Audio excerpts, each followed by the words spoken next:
Washoe County Library System welcomes you to a wonderful monthly history series that delves into fascinating Nevada topics with local experts.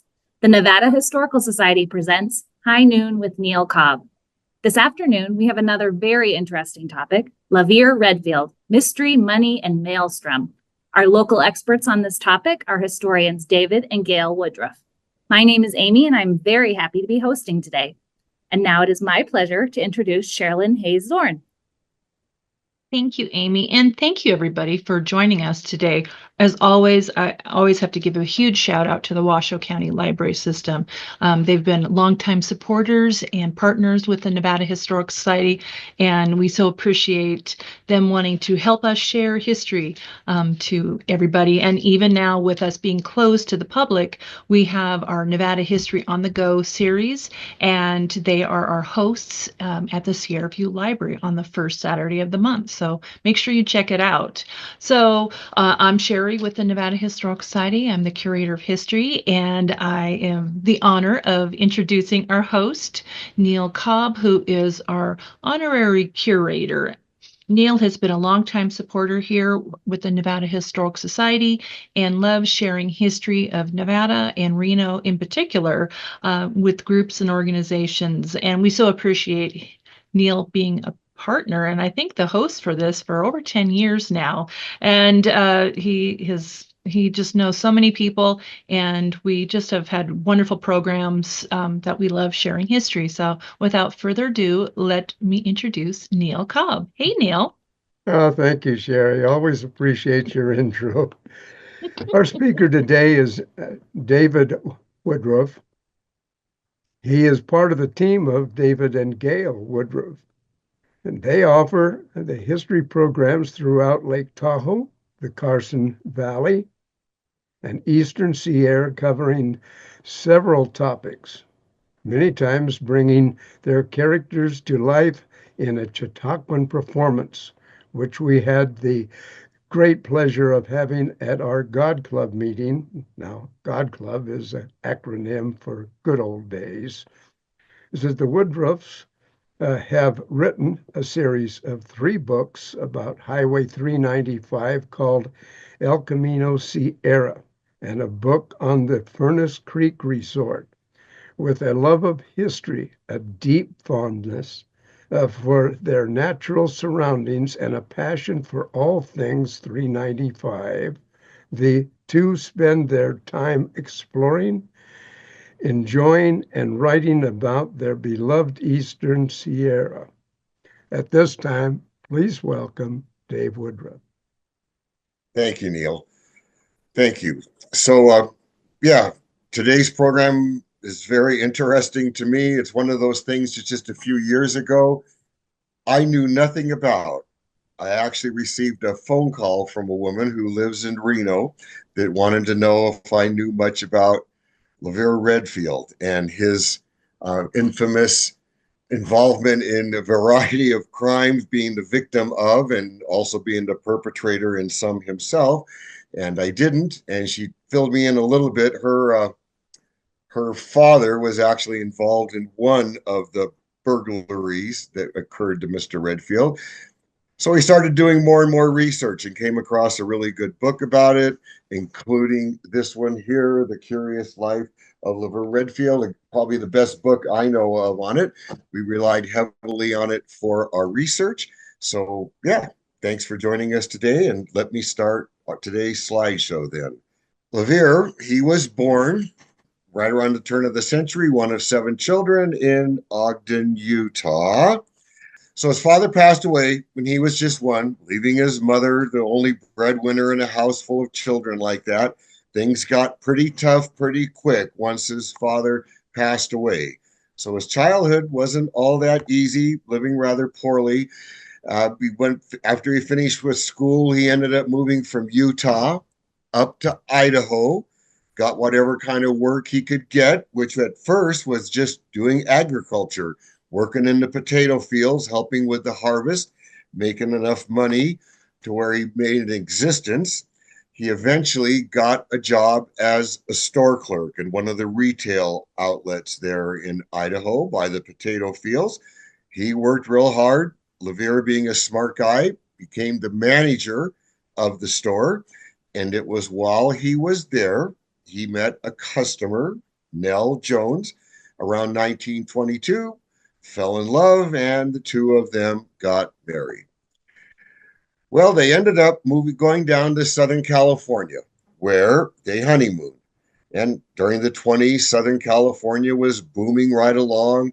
Not only had Hollywood come upon the scene, but people had discovered, hey, some pretty nice weather there in Southern California. And the oil industry was getting going pretty well as well. Things were booming in Southern California, and LaVere certainly noticed that. He liked it so much there after they honeymooned there that they ended up moving there in 1929. And he started to invest what little bit of money he had, both in that oil business, along with real estate in Southern California. There's an area outside of Long Beach called Signal Hill, which during its peak production in the 1920s and 30s was the most productive oil area in the entire country as far as the amount of gallons that were pumped out within a certain area of size. It didn't last forever. They still pumped some oil out of the ground there, but it was a real big deal at the time, and something that helped make a lot of investors that could put the money up to become involved in it pretty gosh darn rich. So LaVere and Nell, they did okay. They invested in a lot of things, made a little bit of money here and there. LaVere would go down to the Los Angeles County Courthouse, watch for real estate that had come up for auction because somebody hadn't paid their taxes, and he bought land that he thought he could buy cheaply and maybe turn around and make a profit with that as well. He was a mover and a shaker at a very early age. In fact, just 3 years after they moved to Southern California, his worth was already over $1 million. And that's a couple of years after the Depression started. Depression, though it certainly hit the entire country and affected pretty much everywhere, in Southern California, probably not as much as other places in the country. And LaVere had the good sense, along with other people, to really take advantage of people that did lose property, invested in the wrong thing, had to sell businesses at discount prices. And Redfield took advantage of that to the extreme, to the point where, like I said, he was a millionaire by 1932.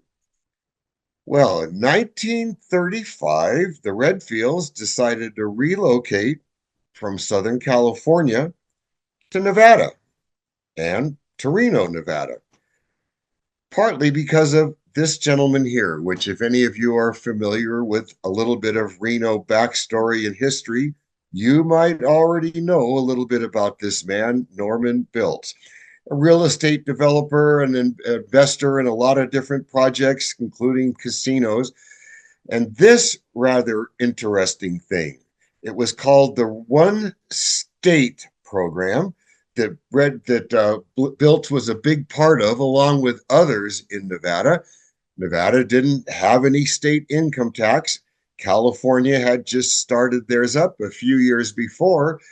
And a lot of people that were in California that had money were pretty bummed out about the fact they now had to pay part of their profits and income to the state of California in a state income tax. Nevada, without one, people realize that, if we start promoting that, maybe we can get a few of those people that have a lot of money, that are tired of California taxes, to come here and be residents and escape having to pay that.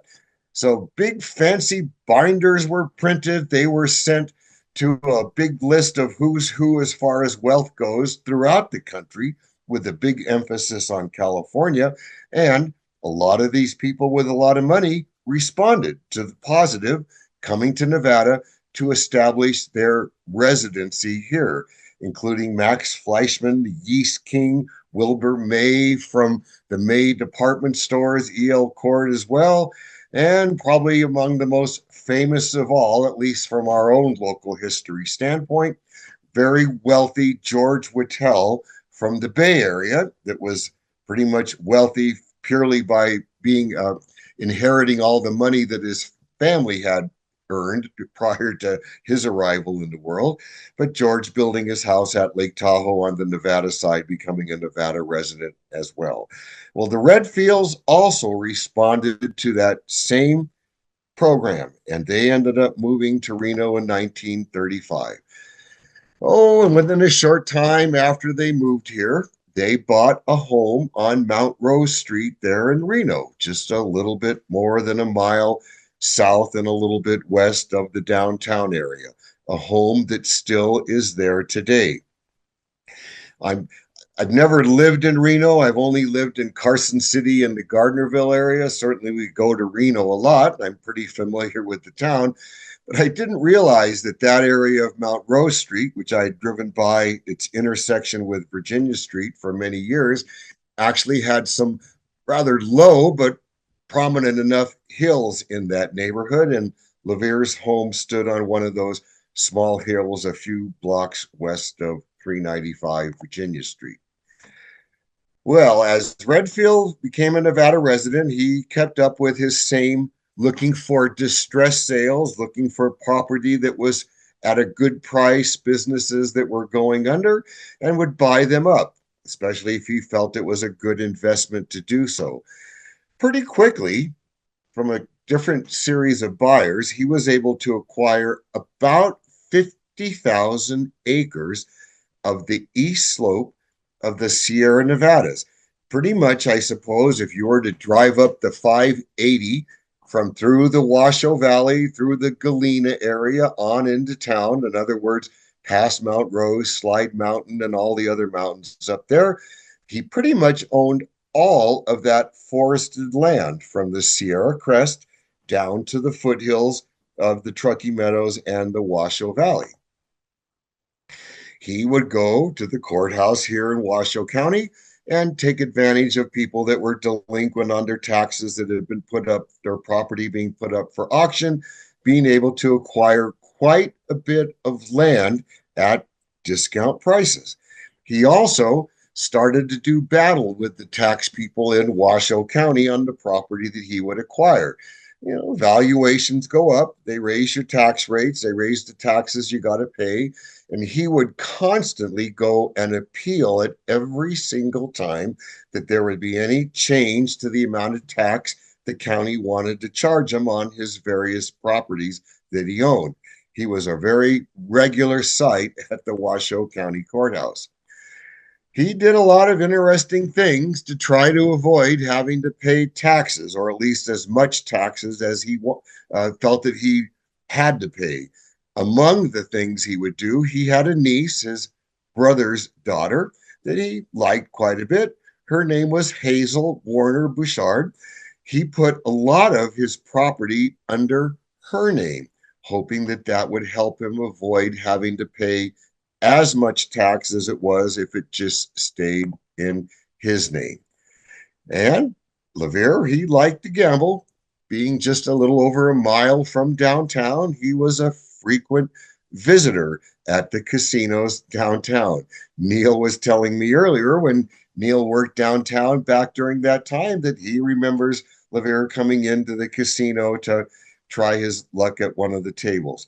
It was said that he would occasionally risk as much as $10,000 on a single hand, I guess if he felt particularly lucky that day. His favorite game was said to be roulette, and he would always dress casually. He was cheap. He was frugal. He didn't like to spend money, I guess, except for buying distress sale property and for gambling at the casinos. He would dress very casually in a flannel shirt and jeans. He would save money by not having to spend gas even for the short trip downtown, and usually just walk the little bit more than a mile from his Mount Rose Street home down to the downtown casinos. Part of it was he said that he just didn't want to be noticed either, so he thought he just looked like a regular everyday guy.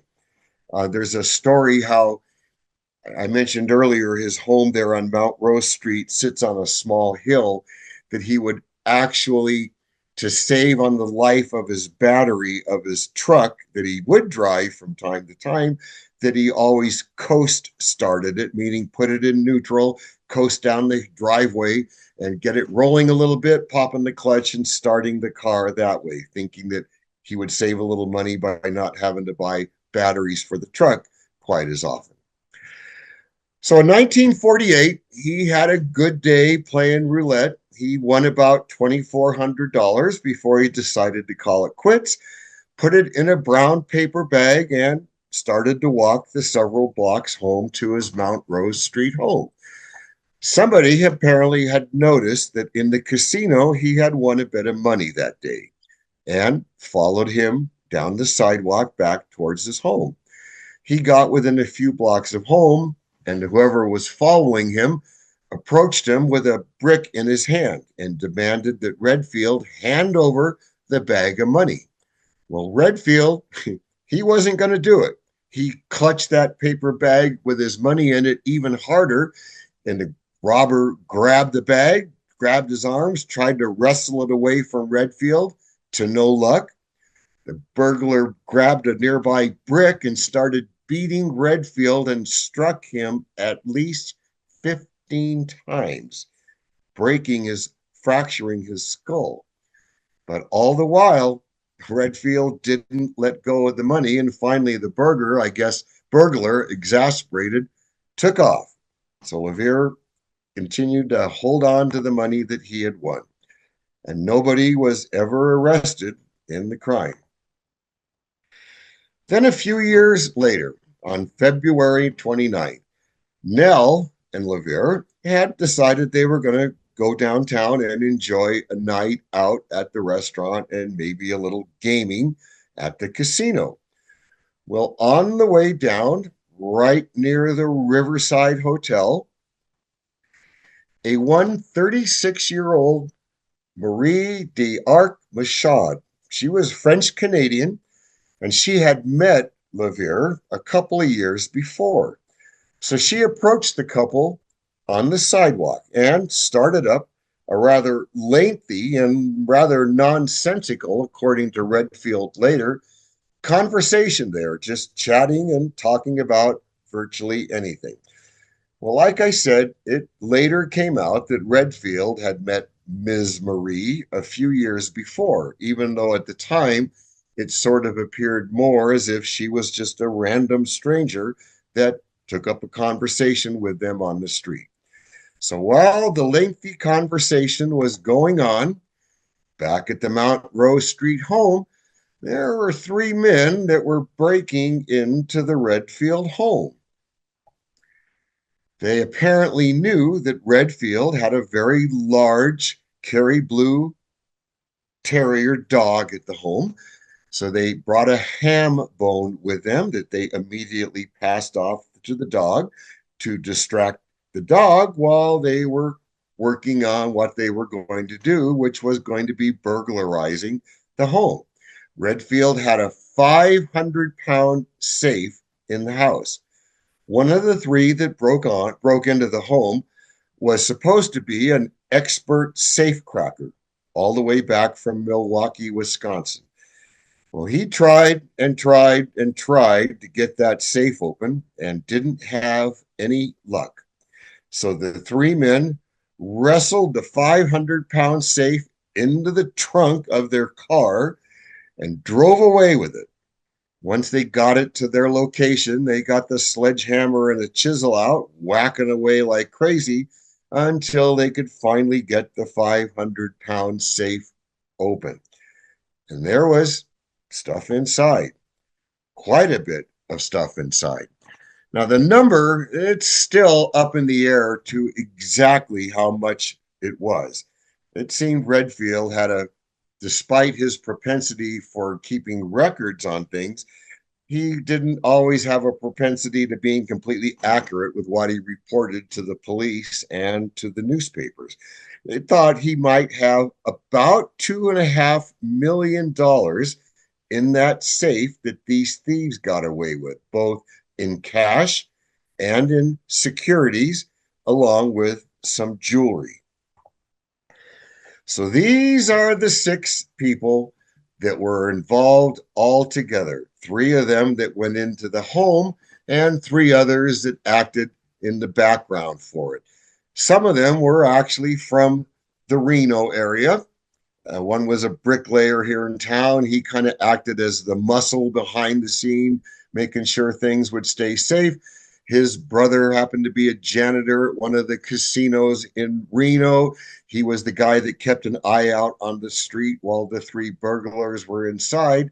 And then there was the gentleman there, Benton Robinson. He was a caretaker out at one of those guest ranches on the edge outskirts of Reno there. He was going to be responsible for helping to put the loot in a safe place after they were brought back. And then the 3 gentlemen from down below that were all from the Milwaukee area. The lady I mentioned earlier, who's a resident of Reno, they called to tell me that her father had involved in the original burglary, was the John Treligi there. He was from Milwaukee and apparently part of organized crime back there. All these people were known by Anthony Gazigli there, and that was who brought them out to help participate in the burglary. But of course, immediately afterwards, none of that was known. So the money was taken out to, again, the Stardust Guest Ranch, where Marie was staying and had stayed there as a guest, and where Mr. Robinson Benton was the caretaker out there. So all the loot was brought back there. They sat on it quietly for a couple of days before they finally split it all up. Once the money was split up among the 6 people, well, the safe was some pretty serious evidence and pretty big. They were able to find an old mine shaft and made the decision to toss this safe down the mine shaft that nobody would find it down there. And ironically, they didn't know it at the time, but it just happened to be the mine shaft on property that was owned by Redfield. Well, as I said, the money was split up and the perpetrators, they all went their separate ways with their share. Marie, being the mastermind about it, learn more about that here in a moment, she apparently took the largest percentage of it. Well, 2 of the people from Milwaukee got back in their car and went back to Milwaukee. The 3 residents that lived in the Reno area, they continued to stay there. Marie, more about her in a minute, where she went. But one of the perpetrators decided to stay in the Reno area for a little while and enjoy some of his newfound wealth that he had come across. He went in to the Harold's Club to gamble a little bit of his money. And there was an attractive waitress that was working there, cocktail server, named Leona May, who was a Reno resident. She had already been divorced 4 times, very young and very attractive. And some of the things she had been in trouble with the law already was being a pickpocket. One of the things Redfield had in the safe were very rare, at least not very common in circulation, $1,000 bills. And Young, there's a little sign there for it. So Young actually, the safecracker actually spent one of the $1,000 bills there as a tip to Marie inside the casino. Well, they struck up a bit of a relationship with money like that. I think he was apparently pretty popular with Marie. So she joined him. She called in sick for a couple of days and they kind of went out on the town there in Reno for a little while before he went back to Milwaukee. The story goes that he went into the Heard and Short department store there in downtown Reno to go buy some new clothes. And Marie was waiting for him outside the dressing room while he was trying on the clothes. Apparently she was bored and she decided she would look through the pockets of the clothes that Young had been wearing and see what was inside of there, and came across the $1,000 bill and decided, well, I'll take this and everything else I can find, and left him there in the store with her taking the money. So once, let me go back here. So once she brought that one, I'm sorry, let me go back. Once she brought the $1,000 bill out, and the authorities noticed it because they had put out the all points bulletin. If anybody sees the $1,000 bill come around, please notify us, which the casino did. They immediately found Marie, and she told them the story of meeting this man that apparently had a lot of money and that she actually had pickpocketed from him. So one thing led to another. They picked up Young pretty quickly, and they were able to go out and start looking for the rest of the perpetrators with the information that was provided. So Marie from Quebec, she actually had left Reno on a train, had gone down to Los Angeles and boarded an eastbound train out of LA to Chicago. The authorities were able to get enough information together quickly enough to where they contacted the police in Flagstaff, Arizona. When the train pulled in, they went on board, they found Marie, and they took her off the train. Marie had $50,000 in cash on her and several $100,000 of those securities and a little bit of jewelry that had been taken out of LaVere's safe. So when she's first arrested, these are the days when newspaper reporters, I guess, had easy access to criminals as they can interview them or throw questions at them when they're being hauled off to jail and things. She apparently tells a newspaper reporter about the burglary that, as regards to Redfield, that old miser had a couple of million laying around the house. I decided that the money should be placed in circulation. So I guess, according to her, she had a philanthropic idea behind what they had done, that she would just get the money and put it out there for other people to be able to have, including herself. The FBI, with all the information they had, well, they were able to find and put together who it was. And within just a matter of a week, they had all 6 of their men and Marie all arrested that were all part of this big crime. So they're arrested, and unlike today, where it seems like it's months until you're, if not years, until criminals ever go to trial, the trial for these folks began relatively quickly. And Redfield was going to need to be a witness at the trial. The first one was going to be Marie, the cocktail waitress. Redfield had been served with a subpoena to show up in Washoe court, and he didn't like publicity. He didn't want his picture taken. He didn't want to be seen and identified in public. Being incognito in public was one thing, but being known who it was with all those newspapermen was something else. So at the beginning of the trial, Redfield was nowhere to be found. The Washoe County prosecutor was irate. He had subpoenaed Redfield. He had to be there, so a warrant was issued for Redfield's arrest. Took him a couple of days, but they finally found him over in Marin County, north of San Francisco. They arrested him. They brought him back to Washoe County. And at first, Redfield said, "I'm not going to pay the bail and I'm not going to appear in court. I'll just sit here in jail." Well, apparently that only lasted about 12 or 15 hours. For one thing, among others, they had put him in the same cell with Mr. Benton, the caretaker out there at the Stardust Ranch. So one of the people that was involved in the crime against him was now his cellmate. And apparently as well, there in the Washoe County Jail, he was within shouting distance of Miss Marie, the mastermind behind the event. So after about 15 hours, he went ahead, paid his bail, got out, and ended up appearing in court, testifying about what had happened in regards to the first of the defendants.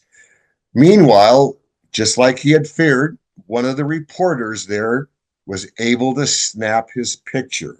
So here's what appeared in the Reno Gazette newspaper, where he's trying to hide his face as he's being released from his cell, but one of the first full photos known to have been taken of LaVere Redfield. So Marie gets convicted. Then it's time for Miss Michon to go to court. And now she's changed her story.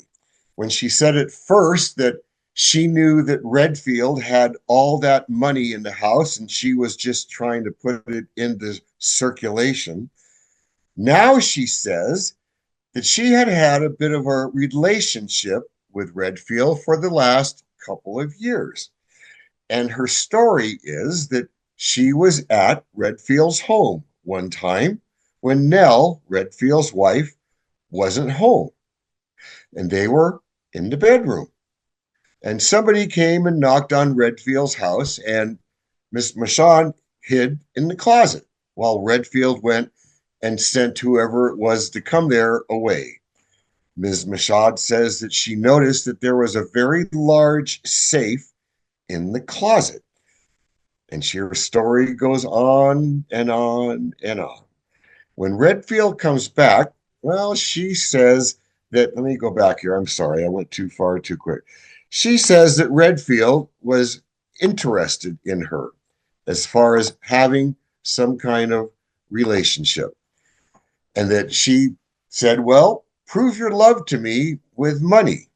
So from that, Redfield came up with a plan that he would allow her to have all the money that was in the safe, but he needed to arrange it as if it had been a theft, partly so as not to draw attention to him, and maybe he could get a little bit of insurance money based upon the theft from his home. Well, Redfield, of course, he admitted to knowing Ms. Michaud, but not having any kind of scheme to do so.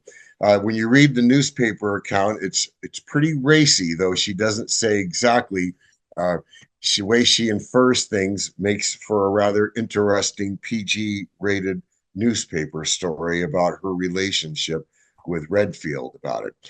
So there she, as I said, she said she was hiding in the closet, and it came out and the wife was out of town, and she made this big proposition about that she wanted the money, and he told her, well, why don't you arrange a burglary? That's how you can get the money.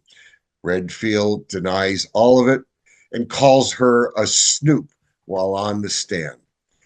Well, the next day, the trial didn't go on very long. The jury apparently didn't believe Miss Michaud's testimony, and she was found guilty and sentenced to serve, I think it was 5 years in prison. Meanwhile, the FBI that had been involved in this case, along with the Reno police and the Washoe County Sheriff, they released the fact that there's more to this story than just Redfield's safe being stolen and the money taken out. They find the safe that's been thrown down the mine shaft. They send climbers down there, put ropes around it, drag it out. And sure, the money and the securities and the jewelry are gone, but there's some paperwork in the safe, the FBI agent says. Among the paperwork is this rather interesting will that is handwritten and signed by LaVere Redfield. And it says, it's to his wife, Nell. And these are the instructions. Find the exact center of the wall at the north end of the basement at 370 Mount Rose Street, their home. Once you find the exact center of the wall, you're to drive a hole through it large enough to crawl through.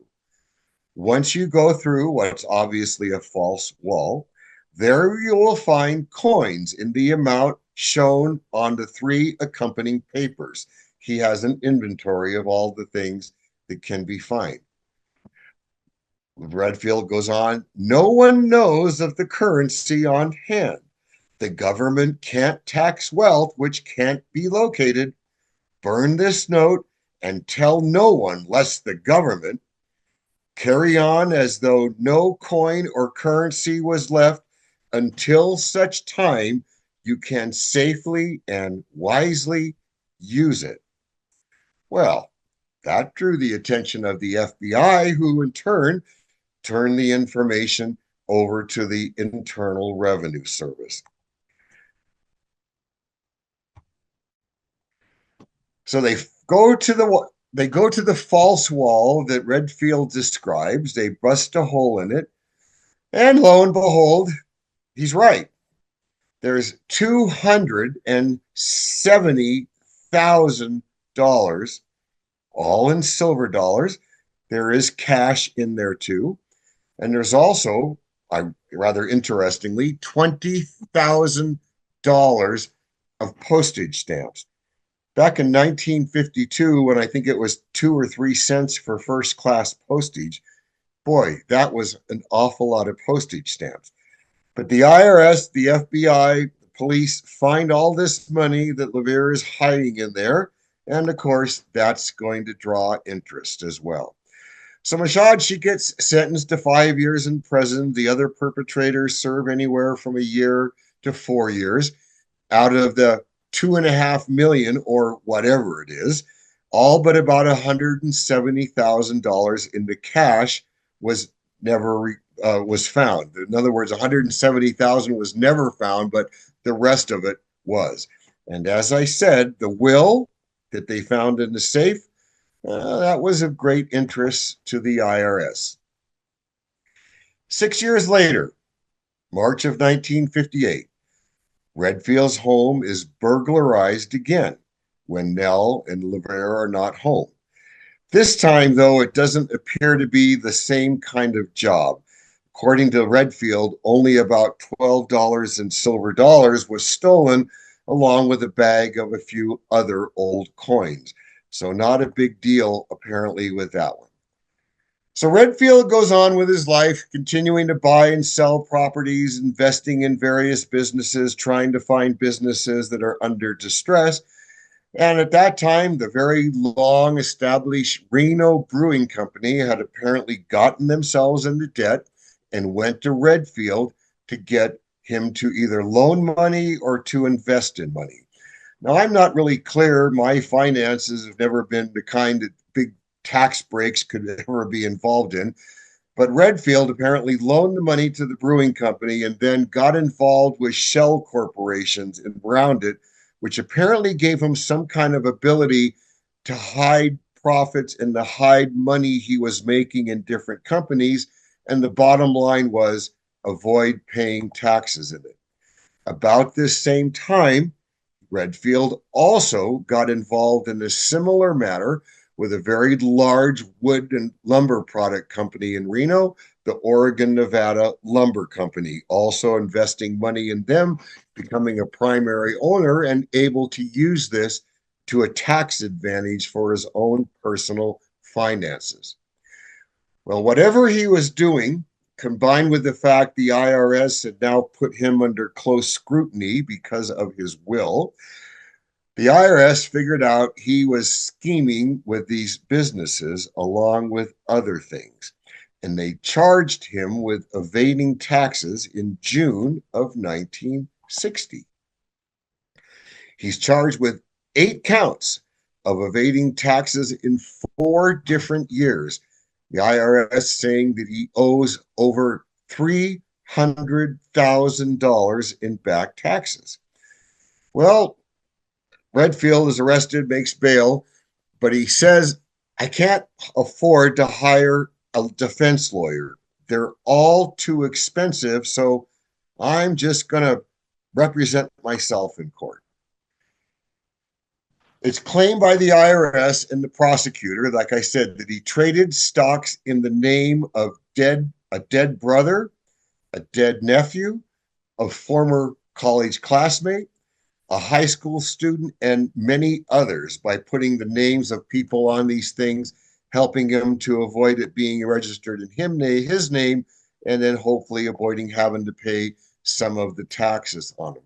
The IRS did their work. They brought in over 80 different witnesses to back up their case against Redfield and over 800 pieces of evidence. And apparently it worked. He was convicted of 6 of the 8 counts that the IRS had brought against him. Well, while he was representing himself, he apparently turned the courtroom into a near circus.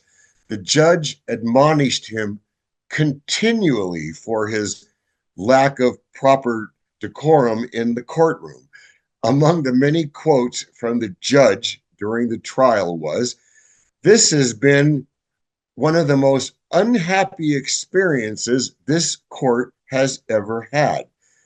At another time, the judge kept telling Redfield that he could not introduce in the court things that he had been saying, and he kept over and over telling Redfield to stop, that what he was trying to bring in as evidence was not permissible. Finally, in exasperation, Judge Ross tells the jury, "As long as Mr. Redfield will not listen to this bench, I instruct you, the jury, to not listen to Mr. Redfield." It was indeed apparently a full-blown circus. So LaVere is convicted of 6 of the 8. He gets sentenced to 5 years in prison. The judge at sentencing says, "He has literally placed money above the value of his life in his perspective of values." He appeals the decision so he doesn't have to go to jail right away. He gets to appeal the conviction in federal court.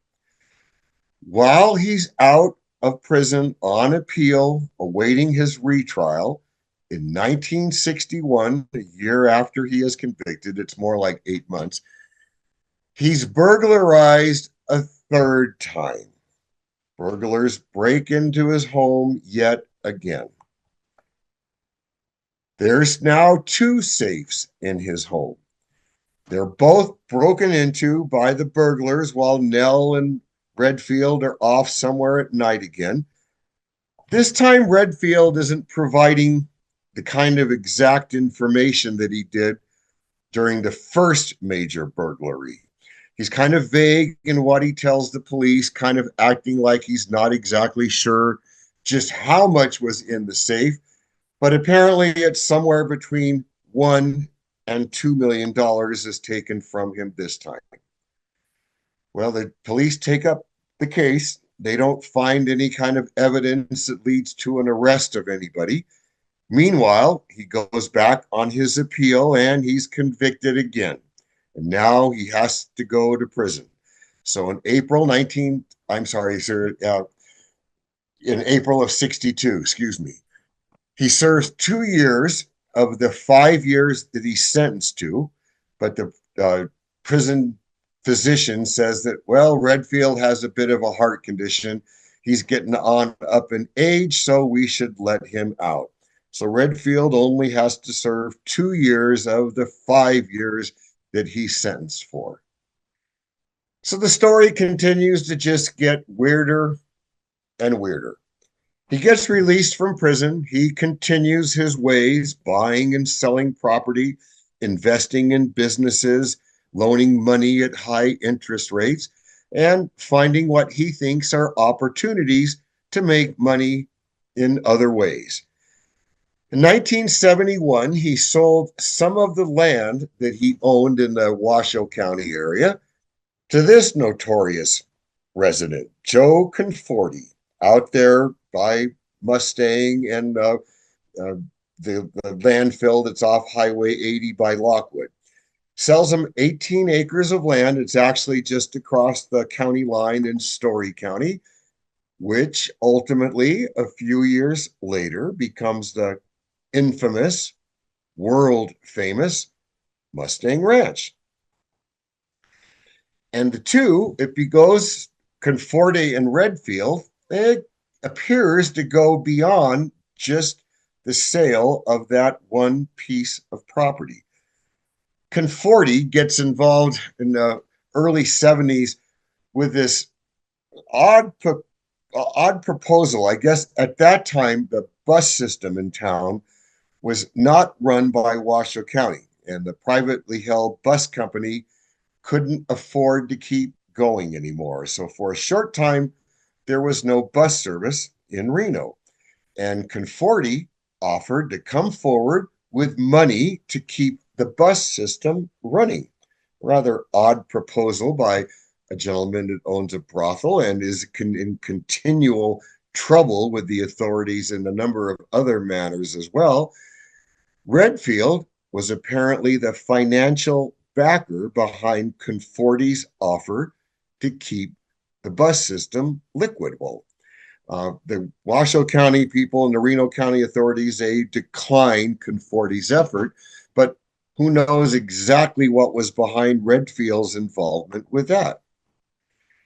Then, according to Conforti, a couple of years after Redfield had passed away, in an interview with a newspaper reporter that asked him about his relationship, asked Conforti about his relationship with Redfield back in the day, Conforti tells the newspaper reporter that Redfield was a great guy and that they had been involved in all kinds of different business ventures over the years.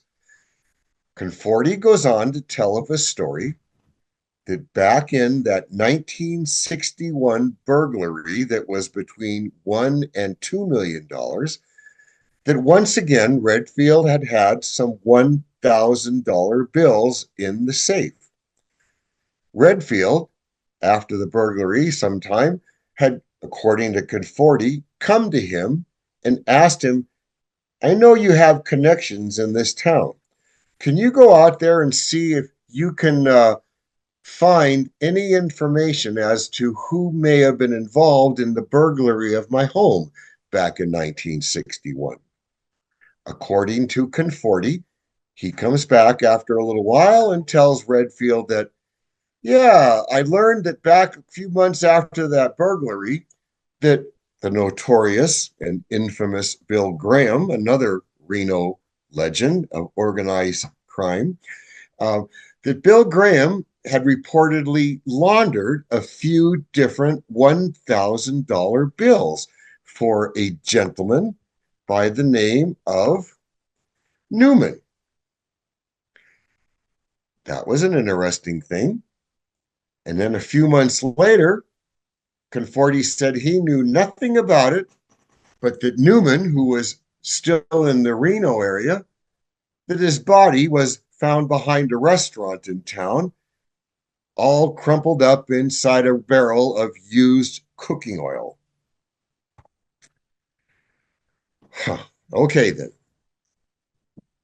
So LaVere continued to live in Reno, continued to invest his money, though certainly not on the scale that he did as a younger man, kept his house there on Mount Rose Street, stayed married to Nell. He would continue to make walking trips downtown to the clubs in Reno where he still liked to gamble. And you'll like this, the Washoe County Library. Back in those days, they would show a movie reel, a movie travel reel every Wednesday, showing various movie clips of different places in the world. The Washoe County librarian said that Redfield rarely missed one of those Wednesday travel shows, that he loved them and would come down there and was a more regular guest of these travel shows than any other person. The burglaries don't stop yet. 1969, 3 men break into the Redfield home there on Mount Rose Street. LaVere isn't home, but Nell is. They tell her they want the money, and Nell says, "I don't know where my husband keeps it. I have about $20 in my pocketbook, but that's all I have." Well, the 3 men at the home invasion, they ask Nell, "Where is your husband?" She says he's out at the casino. He should be home in an hour or 2. So the 3 men, they sit down and they wait for LaVere to come home. They're waiting for him to walk in the front door, but apparently LaVere always walks in, just out of habit, the back door of his home. So he opens the door, he sees the three men sitting there, surprises them. Neal apparently makes some kind of motion to him, letting LaVere know that this is bad, and LaVere runs out back into the street. He's able to pass, he's able to pass, let me go back here. Sorry again. He's able to flag down a passing motorist who calls the cops, and this time the men that are breaking into his home are actually arrested. Okay, wrong direction again. September 5th, 1974, Redfield passes away of a massive heart attack.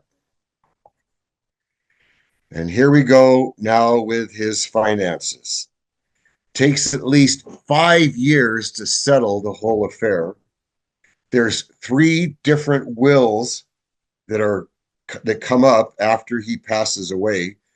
The one that is finally accepted by the court as being the legitimate will has 3 different people listed to be the executor. One of them is his wife, Neal. The second one is the wife of his longtime physician, who it comes out, and apparently Neal already knew this, that Redfield had a long time affair with. That's the wife of his physician, is now the executor, one of the executors of his estate. And one is a longtime attorney as well. So they get involved, Neal hires an attorney, the physician's wife hires an attorney, there's other attorneys involved. Seems like for a while they have nearly half the city of Reno's attorney all involved in taking care of the case. So the attorneys start trying to find where all the wealth is at. Pretty soon they find out that they find a sack there in the home that has about $25,000 of silver coins. They come across a old sock that has some rare coins in it, more of those $1,000 bills and other silver certificates worth at least $100,000. They go into the basement of the Mount Rose home. This is where it really starts to get odd. Among the many things in this very large basement are 17,000 boxes of a board game that the Shell Oil Company had bought to give away as promotional items in their gas station. It's still not clear as to why Redfield had these 17,000 boxes. Certainly he must have got some kind of a deal on them and thought it was a good investment of some kind. Also in the basement, there were lots of glass bottles, airplane wheel blocks, lots of old newspaper, magazines, architects' drawings, drawing desk as well, cases of canned vegetables that he kept around, and just lots of other assorted junk. They found also that he had $1 million in a Swiss bank account. And then they started to go around to the various banks to see if he had safety deposit box at them, and he did. And at these several banks throughout town, they came across even more bags of silver dollars. So the attorneys went, they hired 3 big, strong guys to go down into the basement and start to clean it up and see what in the world else might be found there. And they also went to that same false wall that covered up that special room that was first discovered in the 1952 burglary. And in there, it was incredible what they found. What they found required the armored car company to send 4 armored cars to the Redfield home. Inside this small room in the basement that had been walled off and kept private, there were 668 bags full of coin. Most of it was uncirculated silver dollars. There was also silver ingots. Altogether, the silver weighed 20 tons, 40,000 pounds. He was still in the stamp business. There was $25,000 of rare stamps. And over the next several months, 7 more bags of silver and 2 bags of $20 double gold eagle coins were discovered. With all this money, all this confusion, the not clear wills, more and more attorneys tried to get involved in the case. They all saw a generous payday if they could be involved in the scheme, in the will settling. So before everything gets settled, the Reno Gazette editor gets a letter in the mail, no return envelope, and inside is a will that apparently comes from LaVere Redfield. It comes just a few days before he passed away. The will, among other things, gives most of his estate to the University of Nevada at Reno. A rather interesting thing because Redfield was notorious for not being particularly generous in any kind of philanthropic organization or charity as well. So here comes this fourth will. It's introduced in court. It creates even more confusion as to what should be done. But the judge finally decides that, nope, this one's no good. And they decide to go with the original will. Meanwhile, a warehouse is discovered that Redfield had rented in Reno. Inside the warehouse, they find 50 cases, 50 cases of alcohol. Interesting in that Redfield never drank and apparently, to the best of everyone's knowledge, never owned a business that actually sold alcohol. He had 1,100 cardboard boxes of various kinds and 33 100-pound kegs of nails. I guess you just never know when you might need a few nails. Redfield had 33 100-pound kegs of them there. Undoubtedly, he must have come across some kind of good deal and thought he could resell them someday, I suppose. So as I said, the judge ruled that the most recent will was not the right one. They went back to use the other will as well, and it went into probate and was ruled to be valid. Meanwhile, LaVere doesn't have all that much cash in his estate. He's land rich, but not much actual cash on other than all these silver coins. And the government says that he's going to owe about $10 million in estate taxes.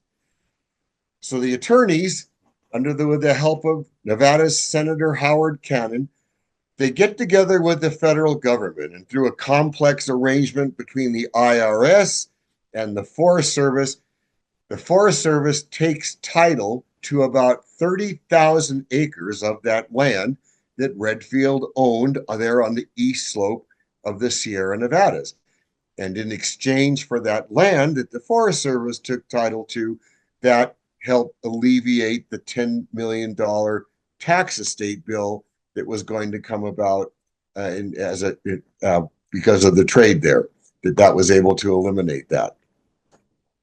Oh, and later on, when Neal finally died, another 10,000 acres was traded to the Forest Service, helping to settle her tax bill that came due with the rest of the estate that she had held on to.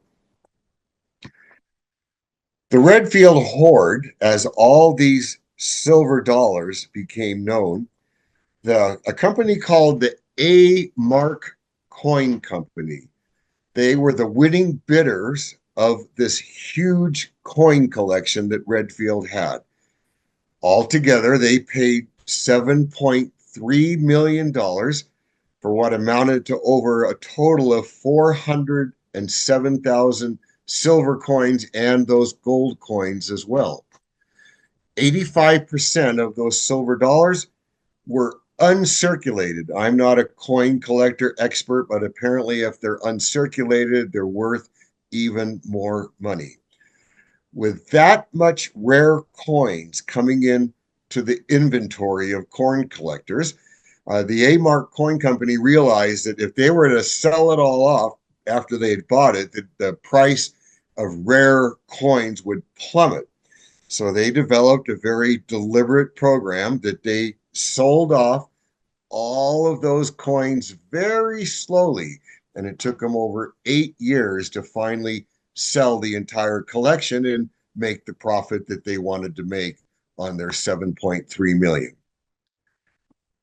When LaVere died, well, Nell, poor woman, could you imagine executing your husband's will and your co-executor was a mistress of your husband?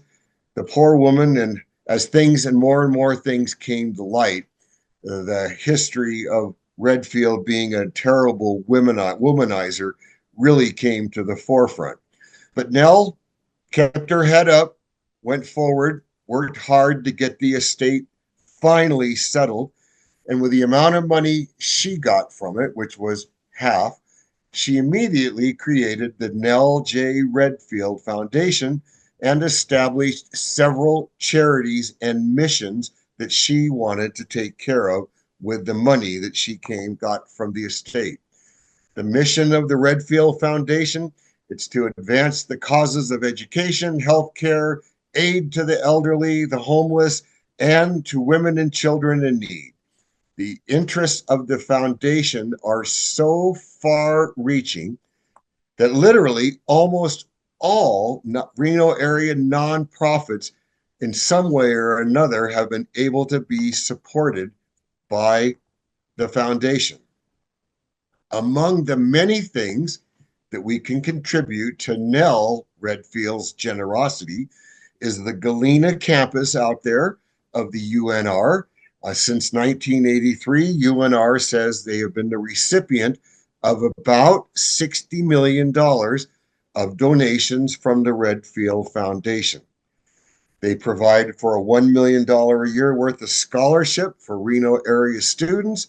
They were instrumental, by they, I mean Nell and her foundation, not LaVere, instrumental in helping create the Discovery Children's Museum in Reno. And by the foundation's estimate, they have donated about $100 million to various I'm sorry for this. I should have got my mouse out. To Reno area organizations over the years. Shoot, back.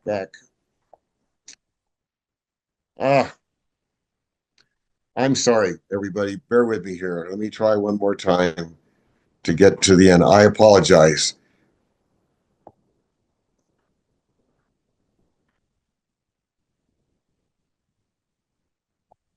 Okay.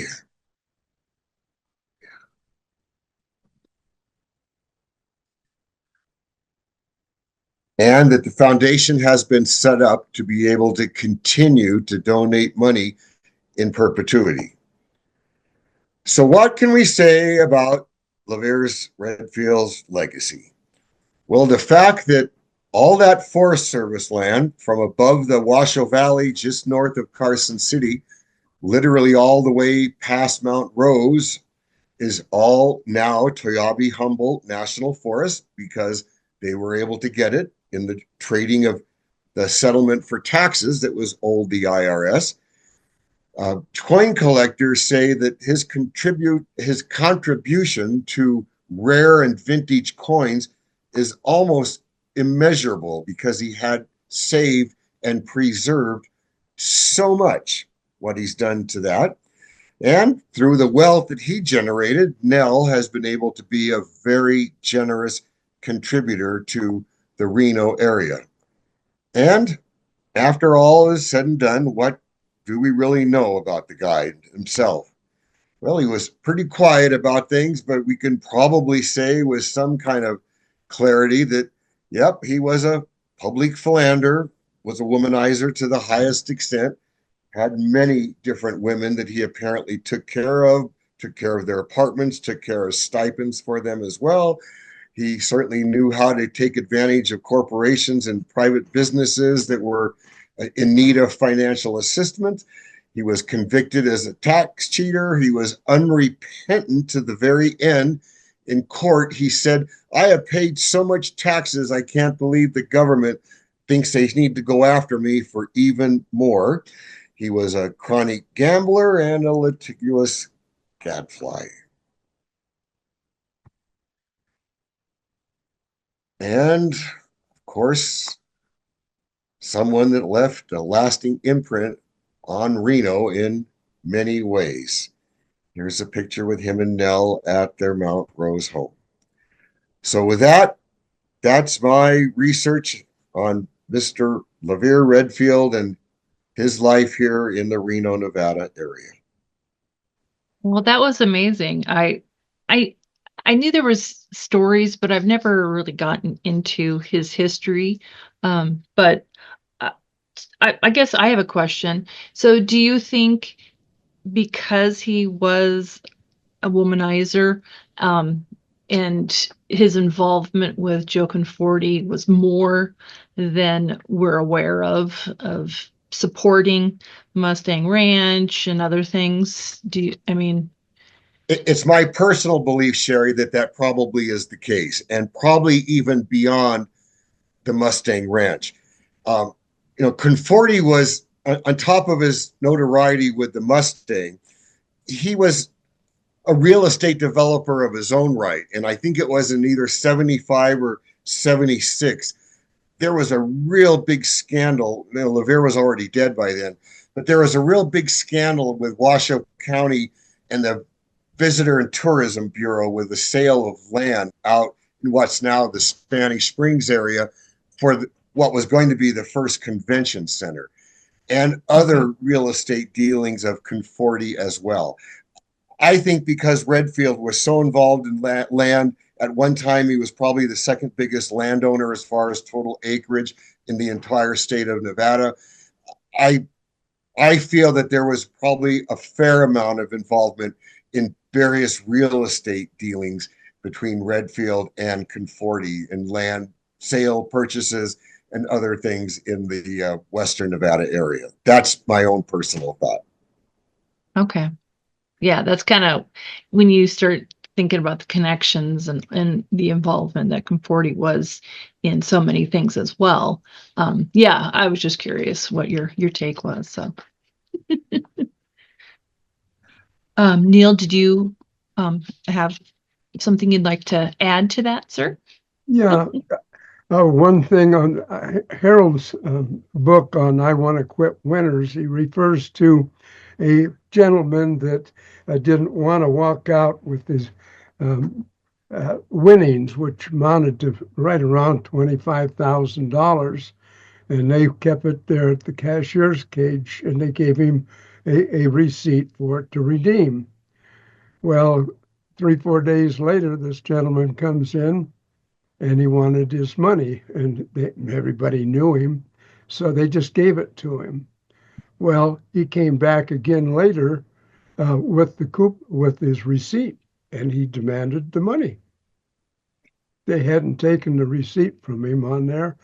And when I talked to Iola, my first mother-in-law, she says, that was LaVere Redfield.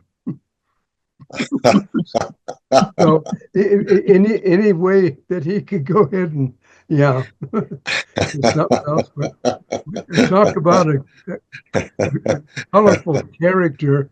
But David, I want to thank you personally for just a wonderful program, and I look forward to seeing you other Chautauquan performances, because you and your bride just do a first-class job. You are an asset to not just your parts of California, but all over Nevada. I appreciate you, bud. Thank you, Neal. That means a lot to us. Thank you. If I could add one more quick thing, so Gail and I one day while in Reno, especially in the midst of doing our research for this program, we drove down Mount Rose Street and we found the house. And it sits on a small hill. It's, a big tall house. And I knew I read that the garage was down at street level. And so as we drove by, the garage door was open and there were some people doing some kind of like construction work. They had a skill saw out. So we stopped and I walked up and asked, we've read a lot about this. Can we just look into the garage here? And the owner was there, current owner. And he said, sure, come on in. So he clarified something for me that I wasn't understanding by doing the research. The garage is on the street level with a door that goes right onto Mount Rose Street. Above the garage is the basement, which is like a regular full-size footprint of the house basement underneath it. And then the house is above that. So in other words, if I'm explaining it properly, the garage and the basement are in the hillside that the house sits on. And then the hillside is above grade above that.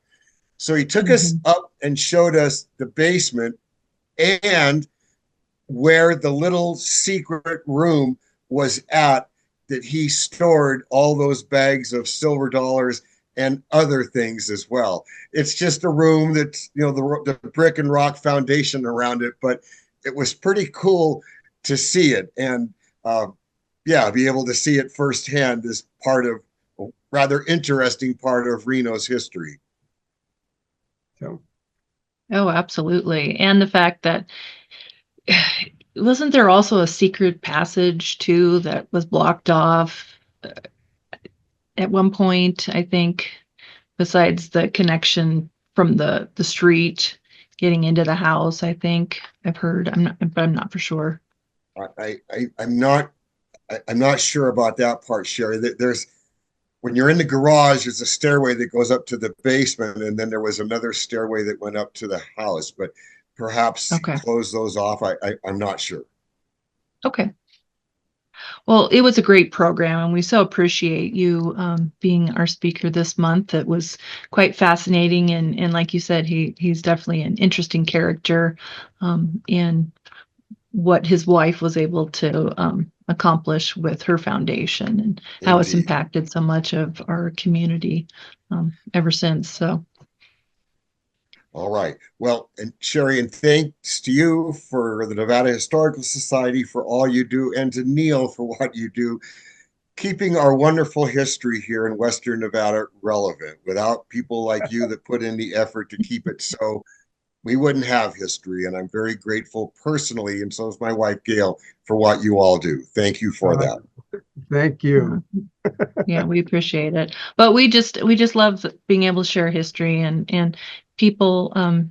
It's just, you never know what's going to get somebody excited about a topic and what they're going to get involved in. So I will turn it back to the Washoe County Libraries and Amy, and just thank you again to Amy and Tim and the library for helping sponsor our High Noon and our Nevada History on the Go series. They're great partners, and everyone should support libraries for sure. So.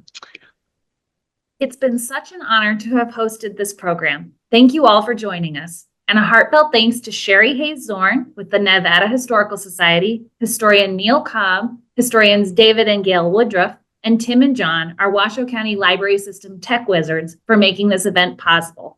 Thank you very much, and I hope everyone has a great day. Bye, everybody. Bye.